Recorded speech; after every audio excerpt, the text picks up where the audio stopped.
Perselisihan sengketa hasil pilkada yang diurus oleh MK masih menjadi sorotan publik. Ya, dari hasil temuan Perkumpulan untuk Pemilu dan Demokrasi Perludem, terdapat pelanggaran fatal terhadap aturan pemilu terjadi di sejumlah daerah.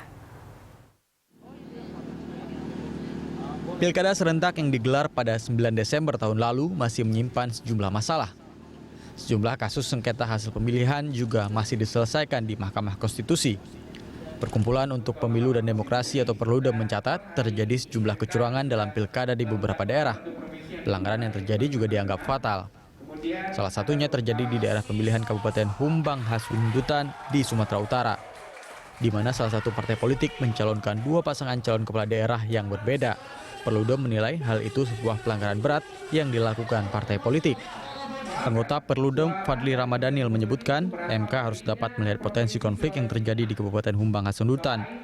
Jika tidak, hal ini dapat merugikan banyak pihak. Banyak di beberapa daerah itu terjadi fenomena yang sebetulnya sangat fatal sekali.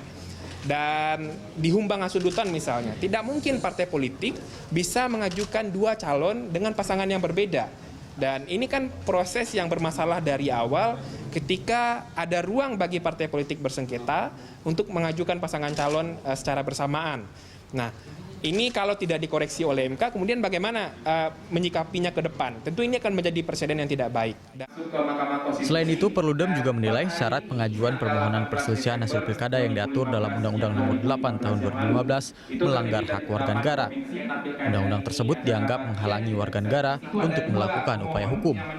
Perludem mengingatkan agar MK menyiapkan mekanisme pemeriksaan yang lebih baik sejak awal. Pemeriksaan perkara di awal dapat dilakukan oleh panitera dan supporting peradilan yang berada di MK. MK punya mekanisme pemeriksaan di tingkat awal.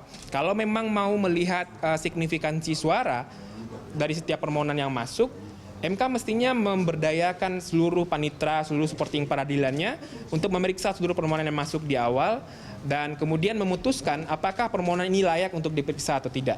Kalau memang tidak layak, ya silakan dikembalikan kepada pemohon dan menyatakan bahwa permohonan itu tidak layak untuk diperiksa. Tapi jangan hak orang untuk mendaftar dan menguji proses yang diterbitkan oleh KPU itu dibatasi dari awal. Dari 147 permohonan penyelesaian sengketa pilkada yang masuk ke Mahkamah Konstitusi, MK menyatakan hanya 33 berkas pemohon dinyatakan lengkap. MK diberikan batas waktu sampai 45 hari untuk menyelesaikan seluruh berkas sengketa pilkada yang masuk. Aditya Warman, Abdullah Khairuddin, Berita 1, Jakarta.